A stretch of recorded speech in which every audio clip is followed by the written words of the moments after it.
Дорогая республика, в эфире программа «Новый день». Катерина Винокурова, Иван Луцкан. Дежурные эфира 23 января, четверг на календаре. Ну, почти все сказала. Мне остается лишь добавить всем доброе утро и хорошего настроения в этот день. И сегодня во всем мире отмечается День почерка. Или, говоря более элегантно, День ручного письма. Несмотря на то, что растущая популярность современных технологий отдаляет нас от выражения своих мыслей непосредственно в письменном виде и, собственно, ручно, тем не менее возникают такие ситуации, когда хочется написать письмо своей рукой, или вот даже мы, когда ведем эфир, какие-то пометки ручкой делаем, это намного удобнее, оперативнее порой, и какие-то правки сделать. Да, и сегодня мы, кстати, более подробно поговорим о почерке чуть позже. Сегодня также день зеленого света. Автомобилисты знают, как легко и приятно ездить, если впереди приветливо мерцают зеленые огни светофоров. Время в пути существенно сокращается, везде успеваешь, ну и спорится работа. В день зеленого света удача сопутствует не только странствующим и путешествующим, но и всем тем, кто не боится совершать отчаянные подвиги ради достижения своих намеченных целей. Так что рискуйте сегодня, и все обязательно получится. Да, надо еще ввести день дальнего света, когда автомобилисты моргают друг другу и предупреждают друг друга об опасности, ну или, по крайней мере, о засаде, которая ожидает их впереди. Ну, сказал автомобилист. Да, я как автомобилист уже, да. Я всегда так делаю, по крайней мере. Солидарность, она есть. Далее узнаем прогноз на утро по республике. Сегодня в центральных Улусах в 6 часов утра температура воздуха составила минус 35, минус 36 градусов. В Заречье минус 35, минус 48. В южных Улусах в 6 часов утра температура воздуха составила минус 23, минус 31 градус. В Вилюйских минус 31, минус 39. В Нижнеленских Улусах минус 26, минус 37. В западных Улусах минус 29, минус 37. В Колымайдигирских Улусах минус 37, минус 52. А в Янских Улусах минус 40, минус 46 градусов. В северо-западных Улусах минус 27, минус 49. В 6 часов утра температура воздуха в городе Якутске составила минус 37 градусов. Атмосферное давление 754 миллиметра ртутного столба. Ветер юго-восточный 1,3 метра в секунду. Днем в городе Якутске ожидается минус 35, минус 37 градусов. Пока еще до сих пор комфортная температура, ну, комфортная, исходя с чем сравнивать, но для января очень даже, да, крещенские морозы пока сильно не наступили, но вот не знаю, верить ли тем сайтам погоды, на которые я заходил, в субботу и воскресенье в Якутске что-то там под 50 ожидается. Похолодает, опять, да, похолодает 2 дня, потом опять тепло, но опять же выходные. Вот детям активированные дни, видимо, не видать.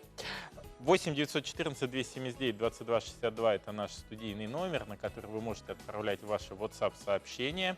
Сейчас с 7 до 8 утра мы работаем в прямом эфире, и ваши сообщения по возможности в промежутках мы зачитываем, поздравляем, делимся новостями, возможно, какие-то интересные события тоже рассказываем, которые вы нам сюда высылаете. Но я думаю, многие согласятся с нами, что почерк может очень многое сказать о человеке. Он индивидуален, как и его обладатель. Сегодня, как мы уже говорили, отмечается День ручного письма или День почерка. Готовы ли вы проверить, насколько точно характеризует вас ваш почерк? Связь почерка с характером изучает наука графология. Она помогает определять по почерку человека, насколько развиты у него ум, сила воли, какова самооценка, эмоциональность и многое другое. Например, крупные буквы говорят об общительности, открытости человека, а мелкий почерк, наоборот, указывает на замкнутость своего обладателя.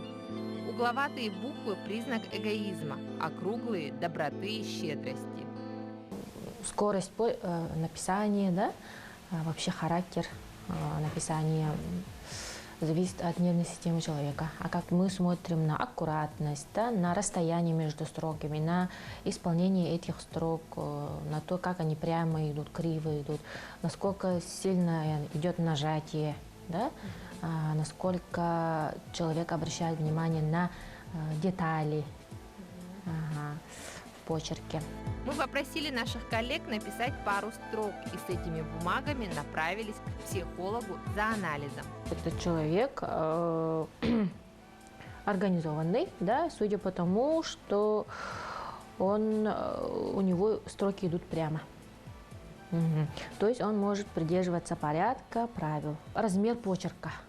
Он крупный. Этот человек, он решительный, да, и любит, когда на него обращают внимание. Округленный почерк идет. Да, то есть это говорит о мягкости характера этого человека. То есть он может конфликты не обострять, да, он может решать какие-то острые проблемы мягко. Образец номер 2. По сравнению с первым образцом тут строки строго не соблюдены. Тут имеется в виду границы, да? То есть это говорит о том, что по большей части человек обращает внимание на суть, да? Он может пренебречь деталями, да? Скорее всего, здесь творческий человек, импульсивный человек, да, и у него быстрый почерк, то есть он любит быстро все заканчивать, доводить до конца. Здесь номер 3. Здесь видно, что человек старался. Мы смотрим на размер букв. Где-то они большие, где-то они маленькие. Здесь речь идет о том, что человек пытался создать впечатление. Но судя по исполнению букв, этот человек, если он захочет, может быть аккуратным, да?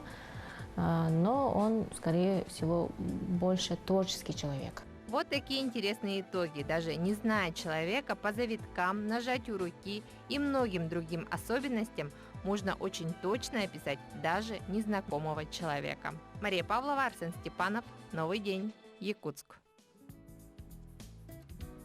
Доброе утро, мы продолжаем наш эфир. Трогательная 7-летняя Катя очень солнечный ребенок. Она радуется общению, любит играть куклами и очень нуждается в семейной заботе и любви. Пусть мама придет. Рубрика наша еженедельная далее. Мы вас знакомим. Как тебя зовут? Зовут тебя как? Катя. Скажи, Катя. Кате на сегодняшний день 7 лет. Она у нас умеет играть, рисовать, любит танцевать. Девочка красивая и на следующий год пойдет в 1 класс. Катя, поздоровайся с куклой. Скажи здравствуй. Здравствуй. Какие у куколки глазки? А носик? Поздоровайся с куколкой. Привет. Катя – солнечный ребенок. Она легко вступает в контакт со взрослыми и детьми. Как и все девочки, Катя любит играть с куклами, изображая себя в роли мамы. Катя – аккуратная и опрятная девочка. Она самостоятельно одевается и все за собой убирает.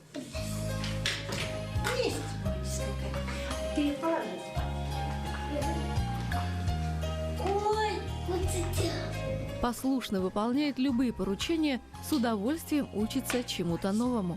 Любознательность и открытость позволяют Кате чувствовать себя легко и непринужденно в любой обстановке. С Катей легко в общении. Коммуникабельная, подвижная, добродушная, она заряжает своей солнечной улыбкой. Катя особенная девочка. В теплой домашней обстановке при должном уходе девочка сможет раскрыть свои индивидуальные способности. И мы надеемся, что для Кати найдется семья.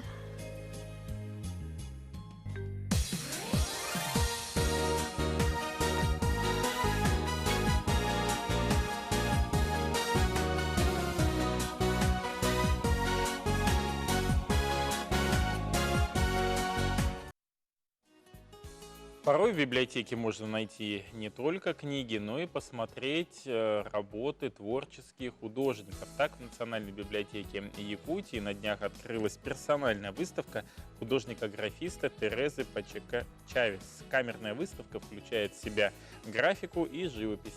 На выставке побывала наша коллега Наталья Колесова. Якутская художница с бразильскими корнями открыла свою персональную выставку в Национальной библиотеке Республики. «Фантасмагория» – так называется 9-я выставка Терезы Пачка-Чавес. Эти работы 2017 года. Они впервые выставляются в Якутске. «Анатомия ДНК» – серия рисунков про все живое. Тереза любит создавать непростые работы, заставляющие думать и фантазировать. Я художник-график по специальности. Ну, я пытаюсь в разных стилях работать.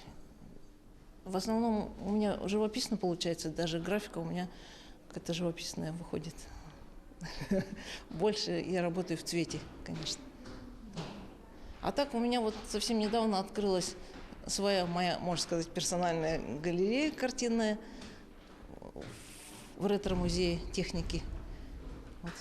Там я планирую в будущем постоянно менять экспозиции, естественно. Обычно думающие люди, думающий человек, как правило, почти многие люди, они находят среди моих картин какую-то свою любимую, свою картину и влюбляются в нее. Тереза Пачка-Чавес является членом Союза художников России с 2007 года. Окончила Якутское художественное училище. Ее творческие работы находятся в России, Англии, Америке и Бразилии. Откуда, кстати, ее отец и интересное имя. Просто у меня, получается, латиноамериканские корни. Отец мой бразилец, мама якутка. Они вместе учились в Ленинградской консерватории, где я и родилась.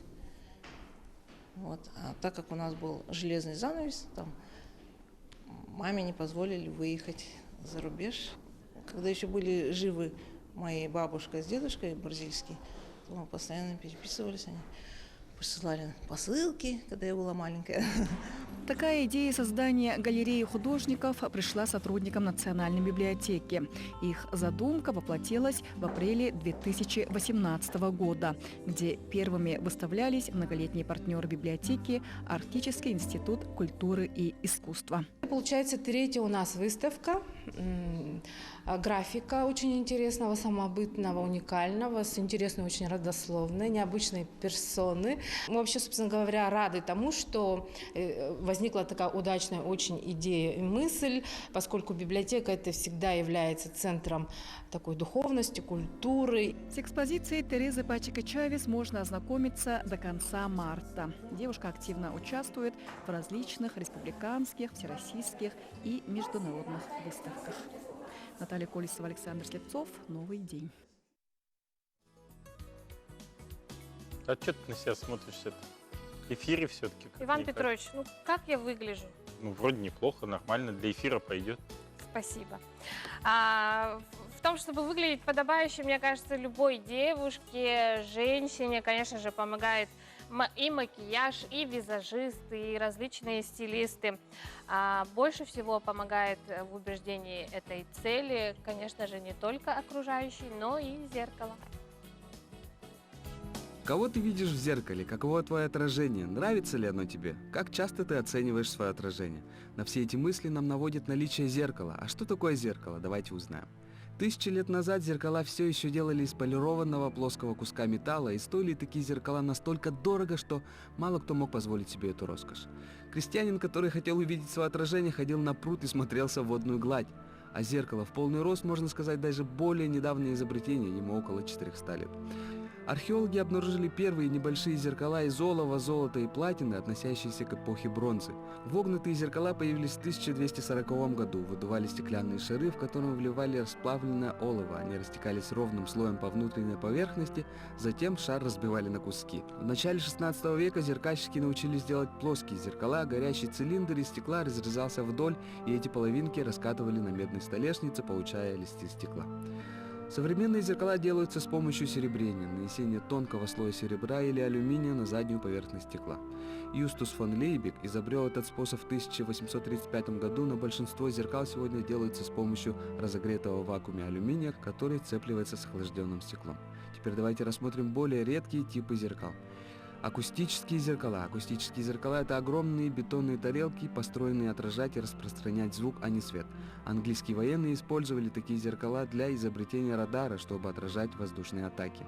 Двусторонние зеркала – это зеркала, покрыты с одной стороны очень тонким слоем отражающего материала. Когда покрытая сторона обращена в светлую комнату, некоторый свет отражается, а некоторый проходит в темное помещение за зеркало.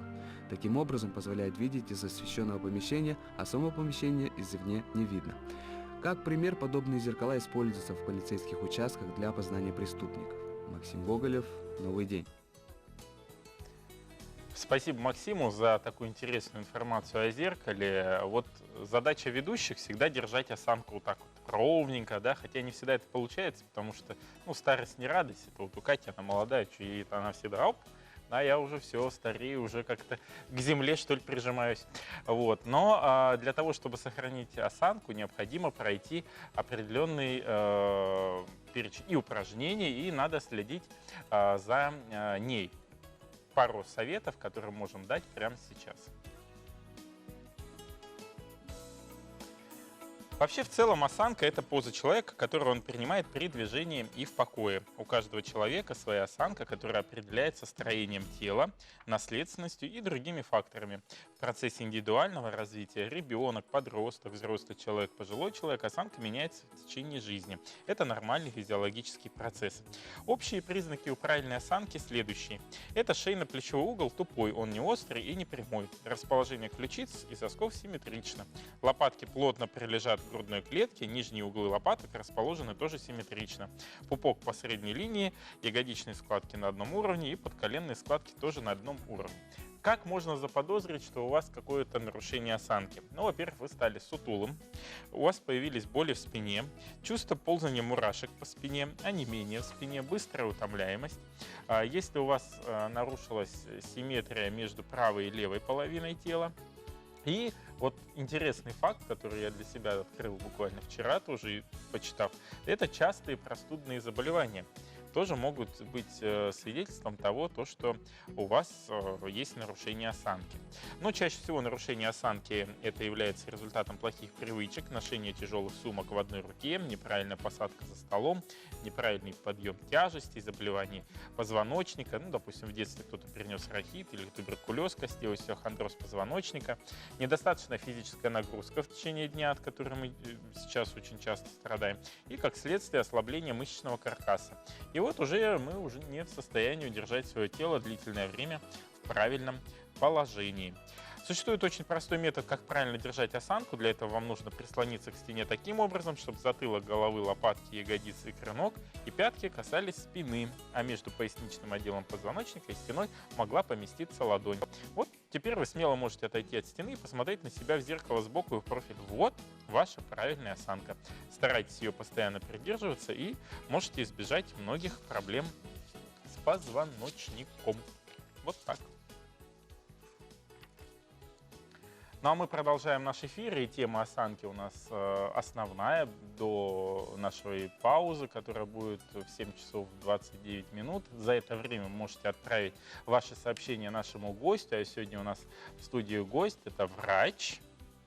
Представь, пожалуйста, Катя, нашего гостя. Сегодня у нас ортопед-травматолог, отделение специалистов детской консультации Якутской городской больницы номер 3 Елена Реева. Если вы, уважаемые телезрители, интересуетесь по этой теме и хотите задать какие-либо вопросы, мы можем принять звонок в студию по телефону 42 38 97. Вы видите номер на своих экранах. Ну а мы начинаем беседу. Елена Сергеевна, доброе утро. Доброе утро. С какими симптомами чаще всего обращаются к ортопеду? Действительно, нарушение опорно-двигательного аппарата стало очень актуально. Родители замечают, что дети начинают сутулиться, что у них появляются ранние боли. Все-таки сейчас очень много детей находится в положении сидя. Наш позвоночник не предназначен для того, чтобы мы сидели такое количество времени в сидячем положении. И все это дает сигналы в виде боли, в виде нарушения осанки, в виде сколиозов. Поэтому часто очень приходят родители с такими симптомами, жалобами. А вот какие вы советы им даете? Вот как, может быть, правильно сидеть ребенку? Потому что вот тоже, когда готовился к эфиру, ну и вспоминая лекции в мединституте, помню, что, ну, в первую очередь, все формируется с самого раннего возраста. Там буквально месяц-полтора уже закладка определенной осанки идет. И так, ну, школьный период — это самый, наверное, опасный период с точки зрения формирования позвоночника. Вот как правильно ребенку сидеть? Действительно, это большой вопрос такой. Вообще начинается все с того, чтобы родители не торопились садить ребенка. Физиологически ребенок рано или поздно сам должен сесть. И не нужно смотреть на то, чтобы вот у соседей ребенок сел так-то, нам надо тоже. И не нужно его торопить. Все произойдет Само собой. самостоятельно. Да. И, конечно, вот сейчас очень большое распространение патологии нашей, да, потому что уже с раннего возраста детям дают телефоны, планшеты, они очень много смотрят телевизор, они должным образом не реализуют двигательную активность. Отсюда у нас идут слабый мышечный каркас, дети слабенькие, на фоне вот этой ослабленной мускулатуры длительно сидячее положение приводит к этим всем нарушениям. Поэтому пускай ребенок двигается, пускай ребенок будет более активный, не препятствовать этому. Ну и, соответственно, когда уже ребенок идет в школу, самоконтроль осаночки – это подбор мебели по росту ребенка, это ограничение сидячего положения, это, конечно, по возможности ограничить ребенка от поднятия тяжести. Наши рюкзаки очень тяжелые, особенно в зимний период, когда еще нужно одевать верхнюю одежду, и плюс эти наши тяжелые рюкзаки, это дает все нарушение вот этих осаночек. Хочу сказать, что для детей 1-2 класса, да, рюкзак должен быть не выше 1,5 килограмма. К сожалению, у нас... У нас все 5 иногда бывает. Да, да. Как будто 5-литровую бутыль поднимаешь. Да. Ну вот если ребенок, как вы говорите, вот сел самостоятельно, да, в сколько-то месяцев, да, по-моему, садятся дети, после, вот когда нужно уже начинать контролировать, как он правильно должен сидеть? Это в школе? Да, это уже ближе к школьному, да, да, потому что когда маленький ребенок, да, вот он сел, он все равно кратковременно сядет, и там особо контроля не нужно. А вот когда становится ребенок постарше и вот выполняет какие-то задания, да, длительно сидит, там он и хочет встать, но родитель ему говорит, пока не доделаешь, да, не встанешь. Естественно, вот тут уже спинка-то устает, поэтому вот тут вот и нужно контролировать, как держит спиночку ребенок. Естественно, это должно быть все параллельные плечики, треугольники талии, все должно быть параллельно. Ну, напомню, телефон студии 42 38 97. Вы можете задать вопрос в прямом эфире. Вот сейчас именно с 7 до 8 утра мы работаем именно в таком режиме. Нашему гостю Елена Риева, там врач, детский травматолог-ортопед. И вот вопрос по вообще посадке, да, ребенка за столом. Как правильно сидеть? То есть там ноги, не знаю, там параллельно плоскости. Стопы должны касаться пола. Угу. Коленные тазобедренные суставы должны быть под углом 90 градусов. 90 градусов. Ну вот у нас не 90. Так, все, меняем все диваны, садимся иначе. Да. А спина? Вот как? Вот так? Спина прям? Или параллельно стене. Вот так вот, оказывается. Вот так будем теперь Да. сидеть. Вот сидим прямо, а если нам нужно общаться с вами, то повернуть только голову, да? Ну, корпус немножко, но это все равно вы кратковременно делаете. Это вы не постоянно сидите в таком положении, поэтому, когда кратковременно, конечно, двигаться это нужно. Но если все-таки приходится так подолгу сидеть, да, делать те же уроки, если взрослый, то за рабочим местом, да, может какая-то, не знаю... Релаксация. Да, легкая разминочка поможет. Да, Как можно размяться? да, вынуждены сидим долго, поэтому я рекомендую повесить турник, либо лечь на ровную гладкую поверхность. На пол. Да, минут 20, максимум 30 мы сидим, и буквально хотя бы на 5-10 минут мы делаем перерывчики, либо висим на турнике, либо лежим горизонтально. Заходишь такой на работу в кабинет, а там все на полу лежат. Повешу сейчас, 30 минут сейчас будет, пойду на рекламе висеть. А с чем еще обращаются чаще всего родители? То есть вот что их пугает, возможно, когда к вам приходят на прием? Ну, это обычно с болевым синдромом. с деформациями различными, с ограничением амплитуды движения в суставах. Маленьких детей нужно обращать внимание на симметричность складочек, особенно ягодичные складочки информативный такой имеет для нас. Часто дети приходят с жалобами вынужденное положение головы, деформации черепа, деформации грудной клетки, ну и достаточно большое количество всего. А влияет ли положение вот во сне, да, также на осанку? Конечно, мы треть жизни проводим в постели. Естественно, нужно тщательно выбирать нам кровать, ортопедический матрас. Каждые полгода матрас нужно переворачивать, какой бы он хороший ни был, даем возможность ему отдохнуть, да, пружинкам. И минимальная подушечка, либо совсем без подушки спать. Да. А от позы сна зависит от сна? От позы все равно человек не спит всю ночь в одной позе. Он меняет, так как физиологично для него. Да. Единственное, что чтобы не было много подушек и слишком мягко не проваливался человек. Так все равно меняется течение ночи. А вы бы вот посоветовали родителям с какого возраста в первую очередь показать ортопеду своего ребенка и как часто потом в последующем динамически его наблюдать? При отклонениях, без отклонений? Да, значит, вообще сейчас по стандартам все дети 100% проходят медосмотр в 3 месяца. Затем он проходит в годик. Если что-то смущает, мы дополнительно назначаем подойти, показать уже каждому индивидуально. И, конечно, обязательно перед садиком показаться желательно и перед школой. Потому что, ну, когда идет активный рост ребенка, когда идет изменение скелетной мускулатуры, вообще вытягивается активно косточки, конечно, нужно подходить, показываться. А вот иногда такие вопросы возникают и на форумах, иногда часто встречаешь. Можно ли ходить вообще босиком? Вот полезно ли это? Или босиком полезно ходить, но ходить полезно по неровной поверхности, такой как камушки, песочек, травка. По всему, что самое неприятное, Да. А такие вот поверхности, как наши полы, асфальт, обязательно нужна обувь, потому что под весом ребенка, особенно когда ребенок такой вот с избыточной массой, идет сплющивание мышц, суставов, костей, стопы. И это очень неприятно. Это результат идет плоскостопия. К сожалению, плоскостопие лечится крайне плохо. Практически нет. Поэтому нужно делать профилактику, потому что лечение плохо поддается лечению данной патологии. А вот ходунки, допустим, когда учат ходить? Ходунки, значит, я не рекомендую ходунки. Во-первых, полностью стопа не встает. Во-вторых, это координация движения нарушается. Ребенок чувствует, что его держит, и когда он уже самостоятельно начинает ходить, он не совсем может распределить свой вес. Да?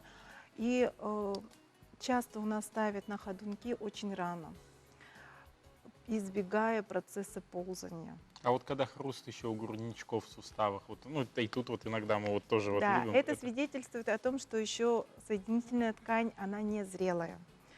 То есть пугаться не надо? Не надо это пугаться, это у большинства детей бывает. И когда ребенок начинает самостоятельно ходить, более активный будет, укрепляется соединительная ткань, мышцы укрепляются, и за счет этого хруст у нас уходит. Елена Сергеевна, спасибо за интересный познавательный разговор. Спасибо, что этим утром были в нашей студии. Удачного дня, плодотворной вам работы. До свидания, будьте Сейчас здоровы. мы прервемся на короткую паузу, далее продолжим.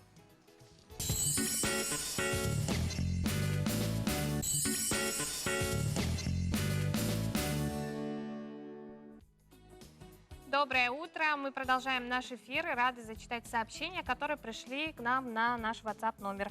Любимую доченьку Надюшу поздравляем с днем рождения, 12-летием. Желаем тебе хорошей учебы, верных подруг, много положительных эмоций, исполнения заветных желаний и, самое главное, крепкого здоровья. Мы тебя очень любим, мама и папа.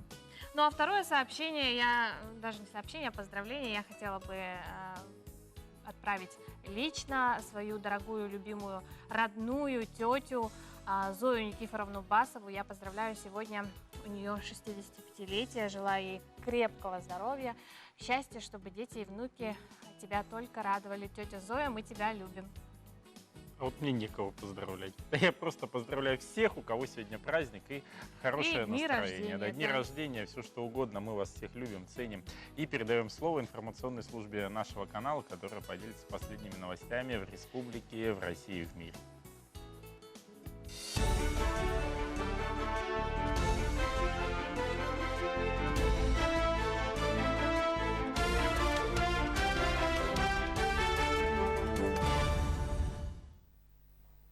Здравствуйте, в эфире новости, в студии Юлия Великодная. Мост через Лену, а также другие значимые проекты якутских властей будет поддерживать Министерство по развитию Дальнего Востока. В Москве прошло первое в этом году заседание Совета Федерации. Главным спикером выступил министр России по развитию Дальнего Востока и Арктики Александр Козлов. Он отметил, что новый глава правительства страны придерживается прежнего курса по поводу Дальнего Востока. Регион, как и прежде, в приоритетной повестке. Министр обозначил основные направления в работе ведомства. Это увеличение экономического роста, повышение транспортной доступности, социально-экономическое развитие, улучшение демографической ситуации.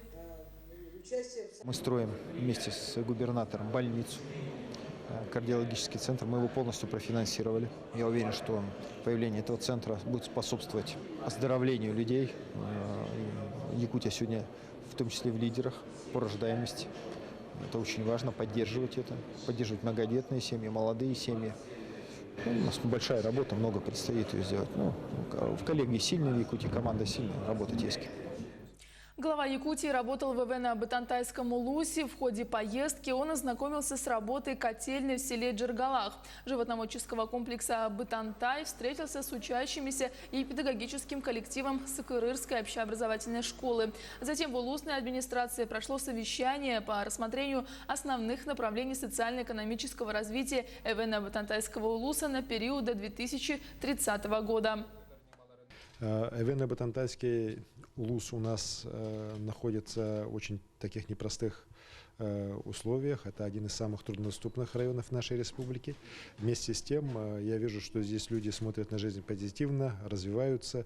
Хорошие показатели здесь, в том числе по демографии. Это один из немногих районов Арктики, в которых население не сокращается, а наоборот увеличивается. Высокая рождаемость. И вот сегодня мы видим, как здесь в Сакырыре началось уже строительство большой каменной школы. Есть проекты по строительству образовательных учреждений уже в малых наслегах.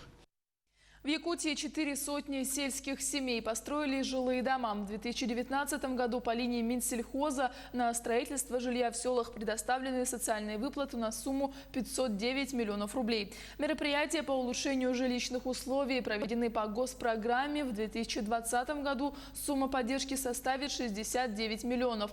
Кроме того, начиная с этого года предусмотрено предоставление ипотечных кредитов по льготной ставке 2% на строительство и приобретение жилья в сельской местности. Сельская ипотека предоставляется гражданам в возрасте от 21 года до 64 лет включительно на сумму до 5 миллионов рублей. В Якутском городском суде состоялось заседание по делу Веры Винокуровой, которую обвиняют в мошенничестве с крупным причинением ущерба. Ей избрали меру пресечения в виде ареста на 28 суток. На днях женщина была задержана оперативниками полиции. В органы внутренних дел поступило 17 заявлений на действия Винокуровой. На данный момент 8 заявителей признаны пострадавшими. Но у полицейских есть основания предполагать, что жертвами мошеннических операций подозреваемые могли стать более сотни человек со всей республики. Суммы взятия денег от 100 тысяч и 5 миллионов. Она не только брала деньги якобы на оформление земельных участков, но и продавала квартиры несуществующие и обманом вымогала у людей деньги.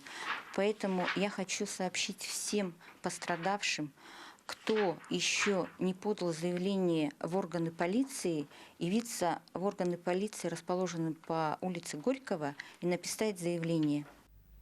Про победу, отечество и детство в выставочном зале Кондрагметалла в Якутске открыли выставку рисунков первого республиканского конкурса по изобразительному искусству «Пою мое отечество». Выставку посетила Елизавета Васильева.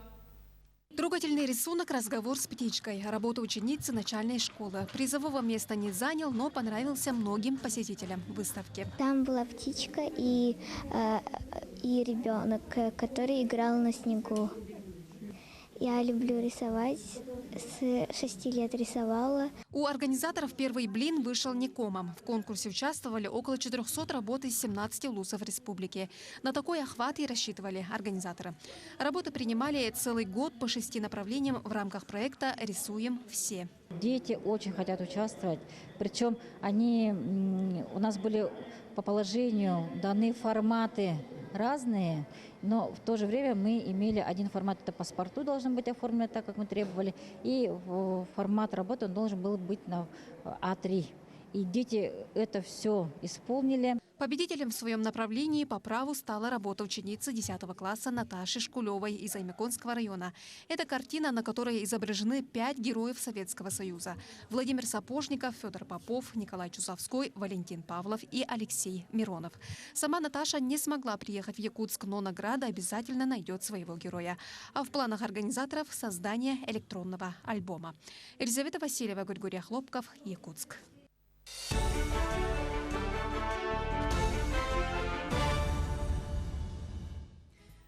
Доброе утро. Мы продолжаем в этот четверг знакомить вас с интересными событиями. Спасибо, коллеги. А вот еще одно событие, которое пройдет в столице нашей республики. И не одно, я бы И не сказала. одно, да, оно связано со смарт-библиотекой 2.0.3. И поговорим мы об этом с гостем нашей студии. Это пресс-секретарь библиотеки, смарт-библиотеки 2.0.3. Вот проще, наверное, 203, да? Розалия Борисова. 2.03. 2.03. Почти Доброе как утро. скорая. Роза, доброе утро. Очень рада тебя видеть. Но в библиотеке Смарт постоянно проводятся интересные мероприятия. Что готовите в ближайшее время для своих посетителей?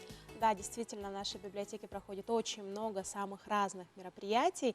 И самые ближайшие – это завтра, в канун Дня студента. Мы тоже проведем День студента, и мы приготовили очень интересную программу как для будущих студентов, то есть сегодняшних абитуриентов, да, старшеклассников школы, для их родителей и для студентов. Это будет у нас впервые вообще в библиотеке такое проводится. Видеомост с Америкой будет. Студенты из разных уголков страны, получается, они будут рассказывать о том, как они поступили в разные учебные заведения тех или где они иных стран. учатся и как там живется. Да, Да? к чему нужно быть готовым, какие экзамены нужно сдавать, вообще опыт обучения в азиатских странах, в Европе и в Америке. Видео, получается, у нас будут из Китая. Екатерина Неустроева расскажет о том, как поступить в Китай на магистратуру после бакалавриата. Наталья Прокопьева расскажет об обучении в Чехии. Айталина Алексеева о том, как после школы она поступила в Бостон, штат Массачусетс, в университет, да, то есть каким экзаменам нужно быть готовыми, как она вообще готовилась, как поступала, какова вся эта процедура. Ну и, конечно же, у нас Тана Ефимова еще есть тоже обучение в Америке, как это все происходит, и видеозвонок у нас будет с Натальей Дмитриевой, Калифорния, США. Она расскажет о том, как она обучалась в Азии и сравнит обучение и в Америке. Также у нас будет очень интересная встреча с ректором нашего Северо-Восточного федерального университета. Расскажет о возможностях сегодня СВФУ, о том, какие программы предлагает университет, что есть для студентов интересного о бакалавриате и о магистратуре. Также у нас будет не менее интересная тема. Каждая встреча у нас очень интересная, хочется сказать. Это эмоциональный интеллект, что это такое, как можно улучшить жизнь с помощью эмоционального интеллекта, как его можно развить. И нас ждет, всех гостей, получается, ждет встреча также с Каданой Игнатьевой, известным художником нашей республики. Она расскажет о своем творчестве, о гражданских инициативах, которые воплощаются сегодня в жизнь. И завершит наш вечер квиз для студентов и для гостей, а также просмотр фильма «Агент Мамба» и встречи с режиссерами и актерами. Да, и все это абсолютно бесплатно, просто каждому нужно быть читателем и посетителем нашей библиотеки, то есть иметь читательский билет. Очень насыщенным ожидается День студента. Просто-напросто я заслушался Росу, ее же можно слушать, она же не так Без всё конца, да? рассказывает. Потому что бывшая наша коллега, вообще бывших не бывает, Роса работала в программе «Новый день». А вот, кстати, Да. у меня вопрос возник, а почему смарт? Это, я так понимаю, вот тоже есть смарт-технологии по формированию целей, например, да, там Да, конкретность. Смарт это умная библиотека 2.0.3. Ну, 203 Да. микрорайон, видимо, 2.03, а 2.0 это новое поколение, а 3 это 3 возраста. То есть мы библиотека как для детей, для подростков, так и для взрослых. Ну вот насыщенным ожидается День студента, не менее насыщенным будет и День фитнеса, который Да, пройдет 25-го уже, Да, День фитнеса у нас пройдет в субботу уже.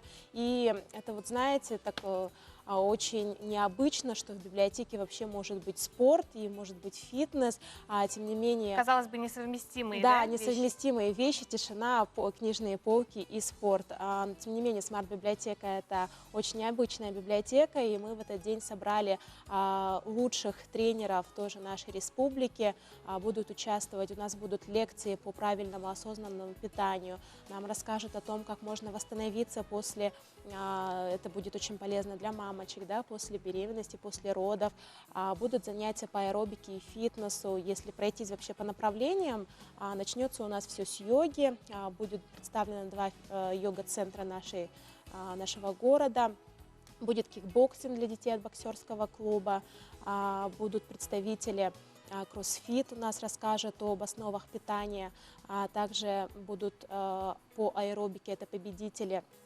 Гран-при фитнес-бикини Сахат и Лена Агаева, Лидия Пехтерева. И получается, мы ждем всех, приходите в спортивной одежде, возьмите с собой коврики, и тоже у нас все абсолютно бесплатно в этот день. Спасибо большое, Розали, что подошла к нам в студию, поделилась позитивными новостями. Посетители, я думаю, в смарт-библиотеке после эфира прибавится. Напомню, что 24-го день студента, 25-го день фитнеса в библиотеке Смарт. Действительно необычная библиотека. Приходите и убедитесь в этом сами. Спасибо, Роза. Спасибо. Удачного дня. Ну а у нас на очереди небольшая рекламная пауза, после которой мы продолжим знакомить вас с полезной утренней информацией.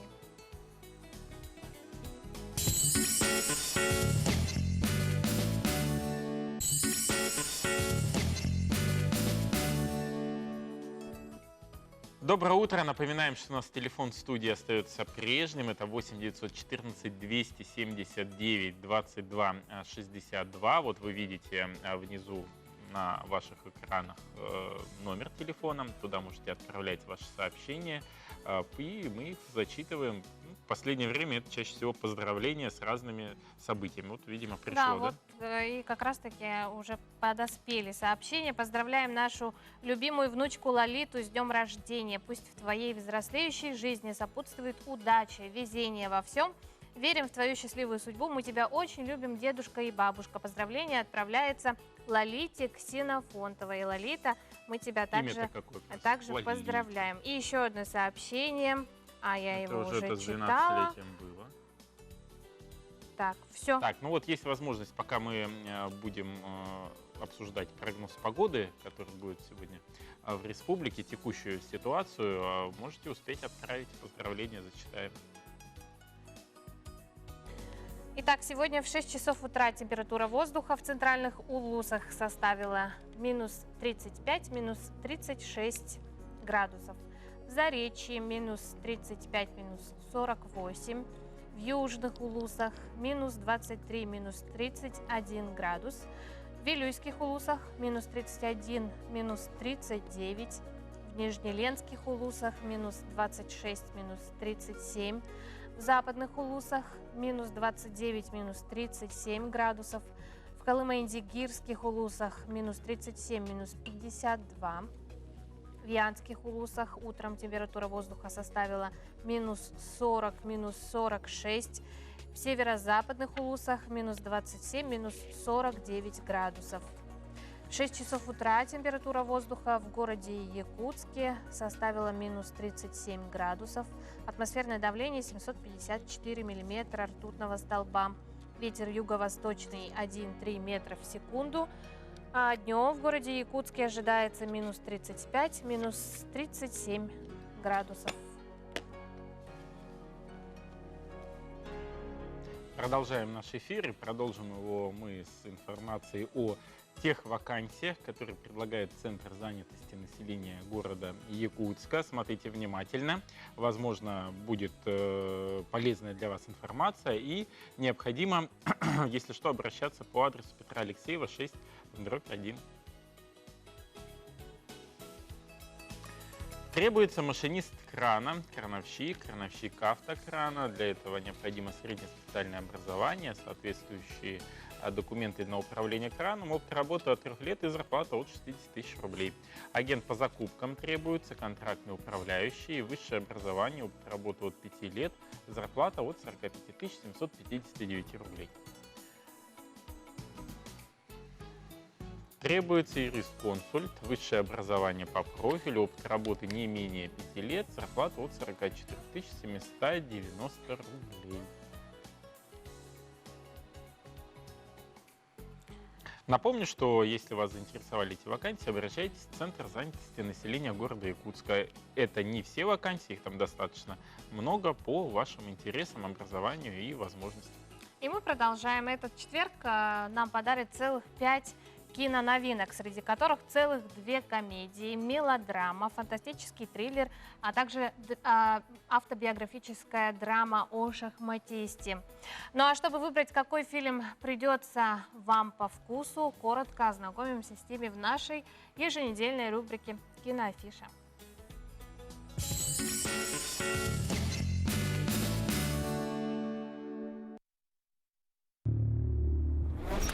Внимание на борту. Смотрите сегодня в кинотеатре «Лена» научно-фантастический триллер «Под водой» с Кристен Стюарт в главных ролях. Компанию Стюарт составил французский актер Винсан Кассель. По сюжету фильма Нора Прайс входит в группу ученых, которые исследуют подводный мир. Поскольку ее работа в основном проходит на глубинах океана, ей и ее коллегам приходится проживать на специально обустроенной подводной базе иногда гораздо больше, чем несколько дней. В процессе одного из исследований происходит сильное землетрясение, эпицентр которого находился как раз на дне моря. Теперь ученым придется всеми способами пытаться проложить себе путь из-под воды, чтобы остаться в живых.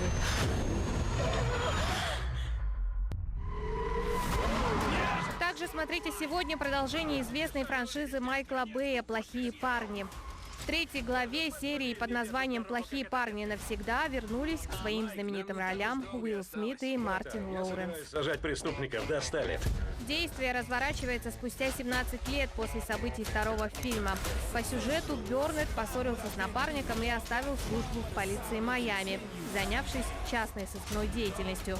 Тем временем Лоури переживает кризис среднего возраста и подумывает завязать с холостяцким образом жизни. Плохим парням приходится вновь объединиться, чтобы разобраться с албанским наемником, желающим отомстить за смерть своего брата. Чтобы выжить, бывшие напарники должны забыть о старых обидах. Она меня прикончит. Короче, берешь блокнот, открываешь его и пишешь 7 своих главных желаний. Вы когда-нибудь задумывались о том, какие желания для вас самые сокровенные и нужные в настоящий момент? Главная героиня дебютного фильма «Марафон желаний» не особо верит в магию желаний, но все же решается написать самые заветные из них в надежде, что все вполне себе исполнится. Но, как это часто бывает, стало лишь хуже, а все желаемое стало не таким уж желаемым. В один момент превратив жизнь девушки в невероятный аттракцион встреч, событий и приключений. Франция. Зидан. В российский прокат выходит фильм, основанный на реальной истории юного шахматного гения из Бангладеш и его учителя-француза. Последнего в фильме сыграл Жерар Депардье. Его прототип написал о мальчике книгу, которая и стала основой сценария. Однако до экранизации он не дожил. Посвященное его памяти кино получилось почти классической сказкой о Золушке. Прав человека. Я не мог сказать тебе правду. Я знаю, папа. Но врать плохо.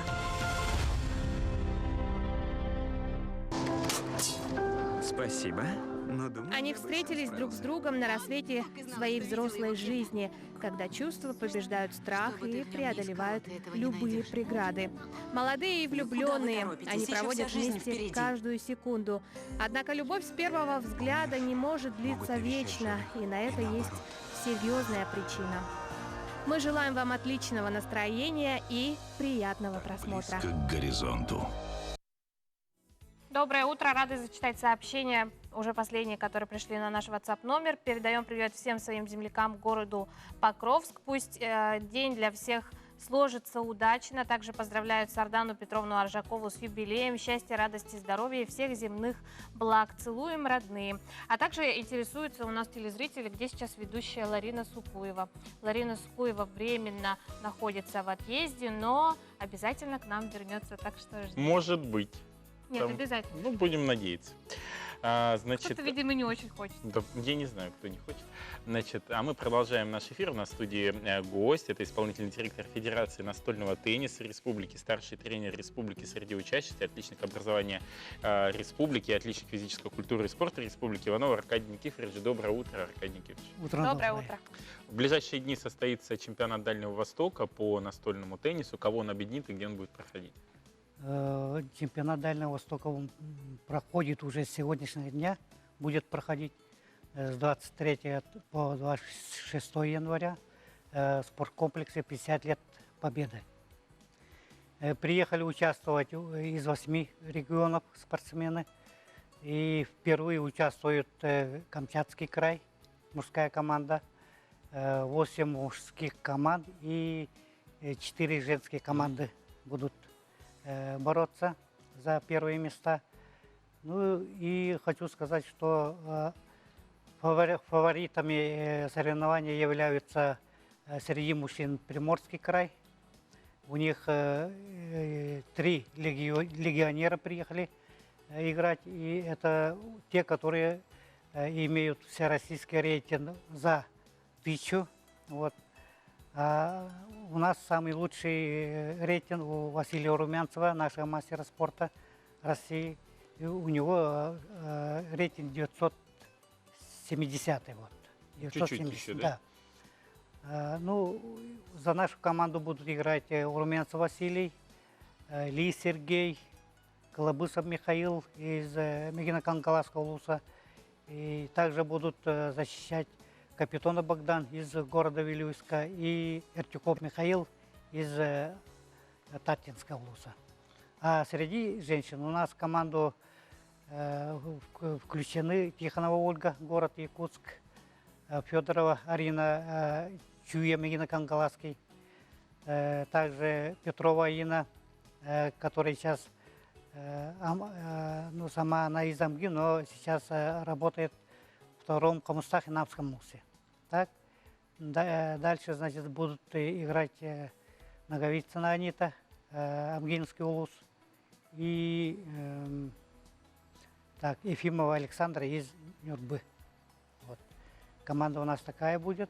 Как вы оцениваете шансы нашей команды? Есть шансы в тройке быть призером? В тройке быть шансы, конечно, есть. Но мы надеемся бороться за первые места и среди мужчин, и среди женщин. У нас вот чемпионат Дальнего Востока проходит 3-й раз в Якутске. Это первый раз был в 2013 году. Ну и, как говорится, у нас дома и стены помогают. Вот. А почему проводится именно в нашей республике? Ну, у нас планируется ли... У нас есть группа, вот, значит, краев, округов и республик. И в этой группе мы обсуждаем, где проводить следующий чемпионат или первенство Дальнего Востока. Ну, у всех трудности с финансированием. В других субъектах округа у них финансирования Министерства спорта нету. В основном федерации проводят, а у них денег совсем мало. Поэтому у них большие трудности, и поэтому нам легче проводить. Нам помогает Министерство спорта. Вот. И поэтому, да, поддерживает. Поэтому и первенство среди до 19 лет будет проходить у нас тоже в городе Якутске. Я так понимаю, любой желающий может прийти и посмотреть игры. Да. Соревнования проходят, как говорил, в спорткомплексе 50 лет Победы. могут посещать все желающие и бесплатно. Спасибо большое, Аркадий Николаевич, что подошли к нам в студию. Хочется пожелать успеха в нашей команде. Надеюсь, ваши пожелания о призовых местах, в первую очередь, в первых, они сбудутся. И наша команда получит путевку на чемпионат России. Ждем новых побед. Спасибо. Спасибо. Сейчас мы прервемся на короткую рекламную паузу. Далее наш эфир продолжат наши коллеги Алексей Лукин и Пелагея Буртахова. Оставайтесь с нами.